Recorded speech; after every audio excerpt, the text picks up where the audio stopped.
Hello and welcome back to my channel. In this video, I'll be going over how my team is getting on currently, my transfer targets for Game Week 28, and of course my team selection. I've got 2 free transfers to play around with, and I am also planning to take a -4, so there's a lot of changes coming to the team. So let's get straight into it.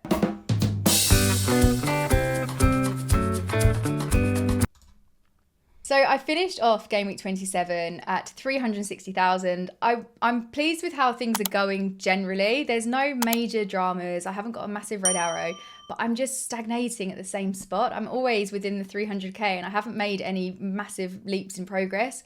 So it's getting a little bit annoying, but my team's very template and my kind of out there picks, more differential, leaning towards the differential side, just aren't doing anything for me.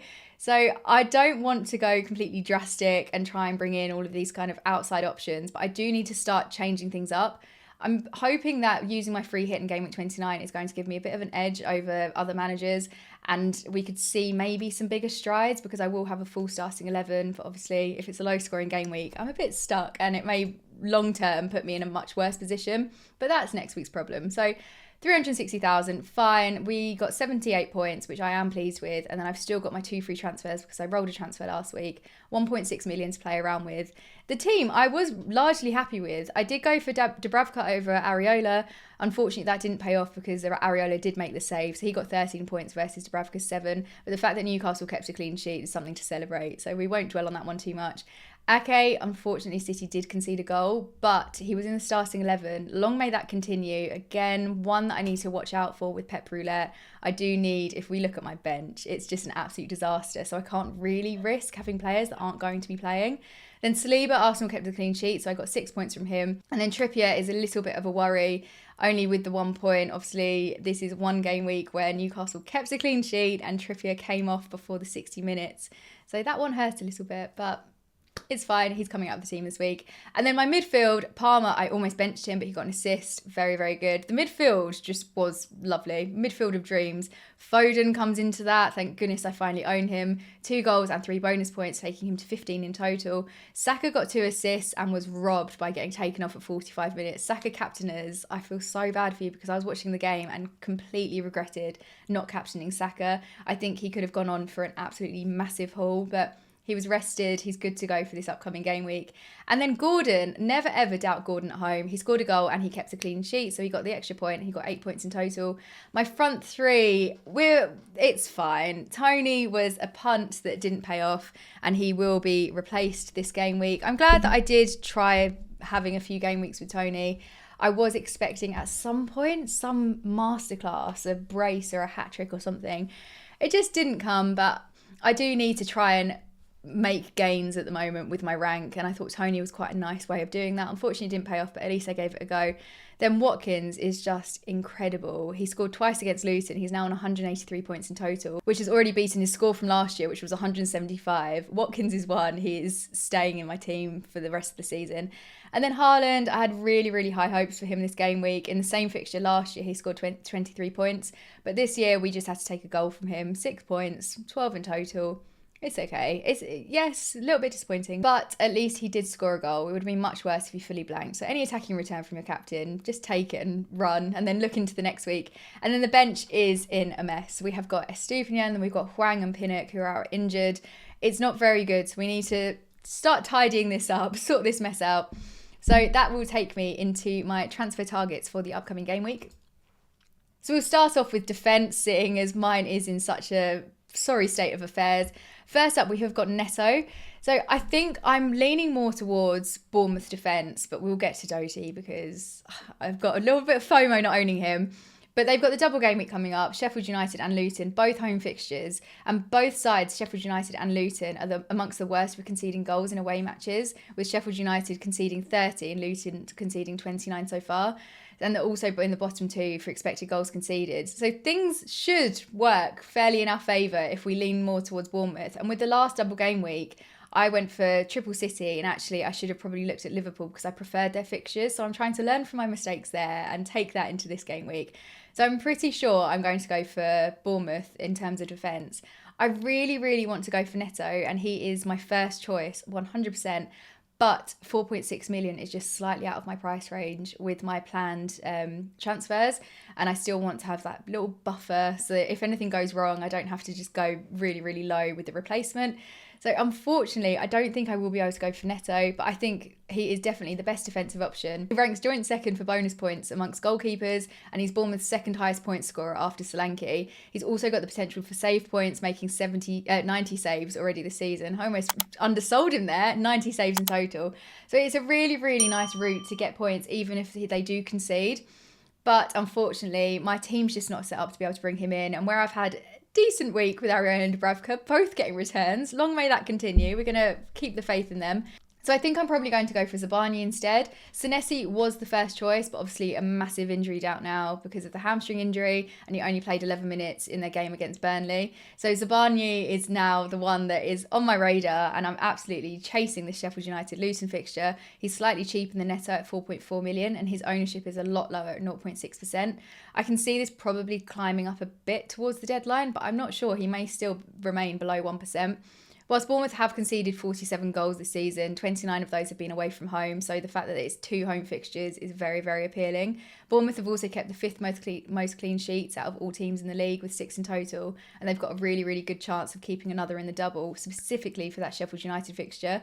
Sheffield United have scored the least goals in the league, and they've also got the lowest XG at 24.34. So now I think it's a very good time to place your bets that Bournemouth will keep a clean sheet, but I think Zabani will probably be the one that I'm going to go for. Unfortunately, I'm very unlikely to get any attacking returns from him. He's only had 6 shots on goal all season, so I am putting all of my eggs in one basket that he'll keep a clean sheet. And then we come to Alfie Doughty. He is one that I would really, really like to have, and I'm nervous not having him. He's only 4.7 million. His ownership is higher at 9.5%. And he's just been incredible this season. He's had 8 assists and 1 goal, which is crazy value for a defender at 4.7 million. He's also had one of the strongest goal threats since Game Week 22. He's second out of all defenders for shots with 9 in total in that time, and his 7 shots in the box are joint top.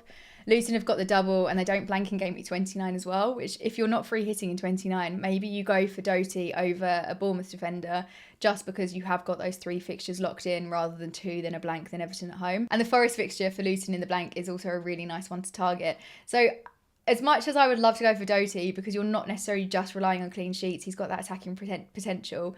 I think, again, price point 4.7 million, he is more expensive for good reason, but I think I'm just going to stick to cheap Zabani, hope for a clean sheet, and yeah, put all of my faith in that and just target Sheffield United and Luton and hope that they're not wild. They just remain relatively quiet this game week. So now we will get to my attackers that are on my radar.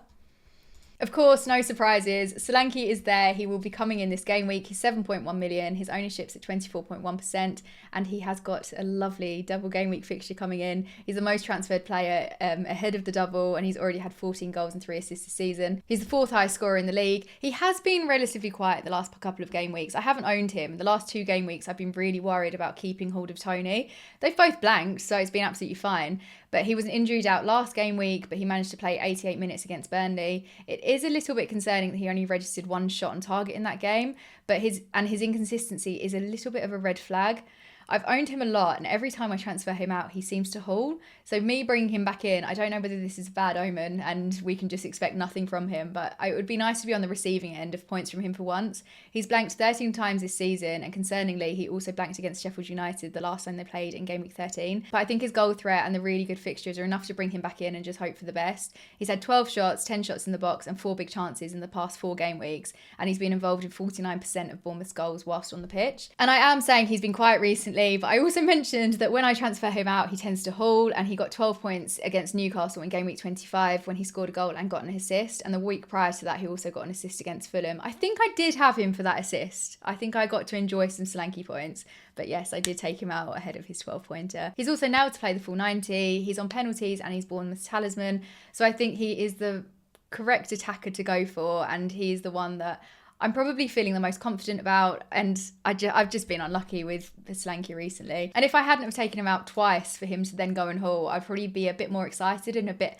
less downbeat on him, but I've just not had the best history with him. So Game Week 28 could be the time for this to turn around. And then another option, and much, much cheaper at 5.4 million, we've got Tavernier. His ownership's very, very low at 1.1%. And then again, very nice fixture coming up. After Solanke, he's got the best expected goal involvement at 6.84. He hasn't got the most impressive output over the course of the season, 2 goals and 4 assists in total, averaging 3.2 points per match. But I think these fixtures could see him, we'll see the best of him. We might see a very, very attacking player that's going to go and get assists and goals, and we will go, why did we go for Solanke when we could have gone for this 1% owned player? Also, one thing that makes him really stand out to me is he got a double-digit haul of 16 points in Game Week 13 when they last played Sheffield United. You will remember from a few minutes ago where I said Solanke blanked against Sheffield United, so maybe this is the one to go for. I won't be doing it because I'm too nervous, but if you're feeling wild, you could bring him in. Out of the attackers, he'd definitely be my second pick after Solanke, and I just think he's a really, really nice price point to take a punt on for the double game week. And then we have got Carlton Morris. He is the second most brought forward this game week, and I'm so tempted to go for him. Since game week 22, he's had 4 goals and 2 assists, gaining 39 points, which is just 1 point less than Haaland. And at 5.1 million, that is an absolute bargain. In that time, he's had 15 shots, 13 shots in the box, and 5 big chances. Over the course of the season, he scored 8 goals and 6 assists, registering an XG of 7.8 and expected assists of 1.2. Luton's double against Palace and Bournemouth isn't quite as appealing as Bournemouth's double, but both teams are in the bottom 6 for goals conceded, so it's not unfathomable that Luton could get a few goals in over the course of the 2 games. He's also on penalties and absolutely nailed to start. So this is another one where I'm very tempted, but I like my front 3. I don't want to take out Watkins. I don't want to risk taking out Haaland despite the fixture. And there is a space available, but I think I need to chase that Bournemouth double. So Solanke has got that place. But Carlton Morris and Solanke, it's very, very close. And there could be, it hasn't been unknown for me to get peer pressured into a decision. So if everyone's raving about Carlton Morris, I might bring him in. But at the moment, my heart says Solanke. But do let me know in the comments who you think I should go for. So this is the team as it stands. My bench is just terrible. We've got Trippier, we've got Hwang, we've got Pinnock. I'm starting Estupinian, not sure if he's going to start. Ake as well is another concern.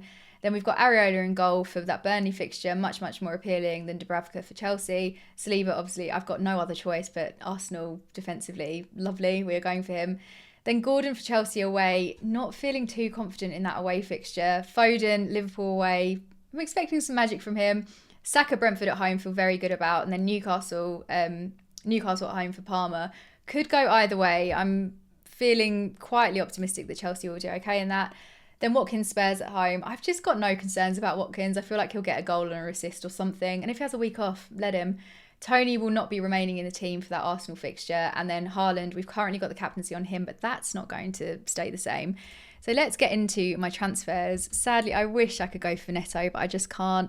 So I'm going to be taking out Trippier to get some funds. I've got 8.4 million in the bank. So Zabarnyi is coming in, feeling much better about things already. We've got 4 million remaining in the bank. Then up front, we are taking out Tony, who is 8.2 million. And then I'm going to be replacing him with slightly cheaper Solanke, but with double the fixtures.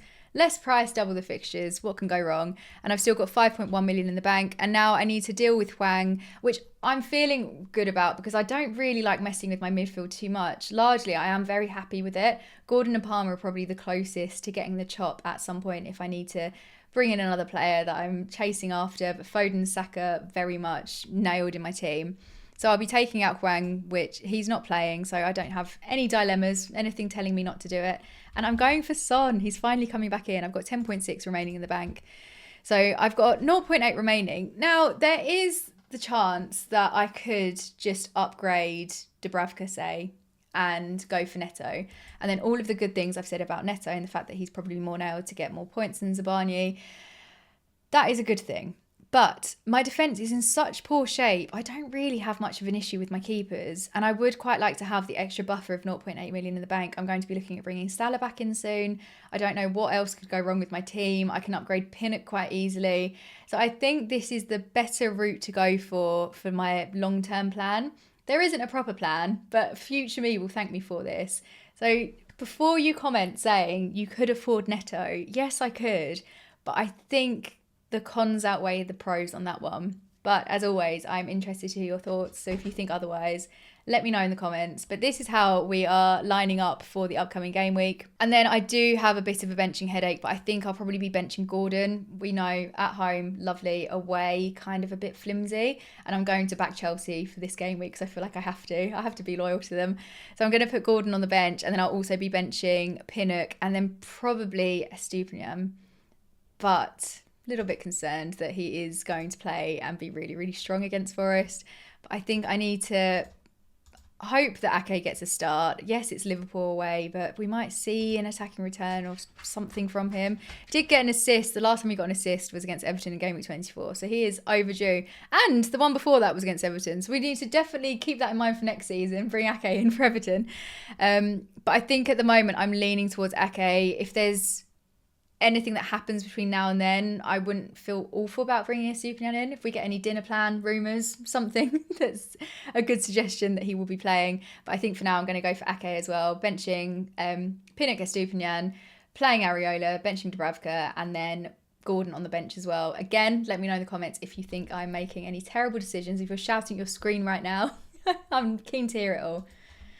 Thank you so much for watching. I'm feeling okay about this game week. I know I haven't got tons of doublers in the team, but I didn't want to have to rip apart the team just to chase these fixtures, and especially for Bournemouth and Luton players. I'm quite happy going with double Bournemouth, and there are Luton players I would really like to bring in, but it's just not part of the long-term strategy. There are other players that I am more keen to prioritise. So as always, let me know what you think of the team in the comments, and do like the video if you enjoyed it, and subscribe if you haven't already, and I will see you on Sunday night's live stream. Bye guys.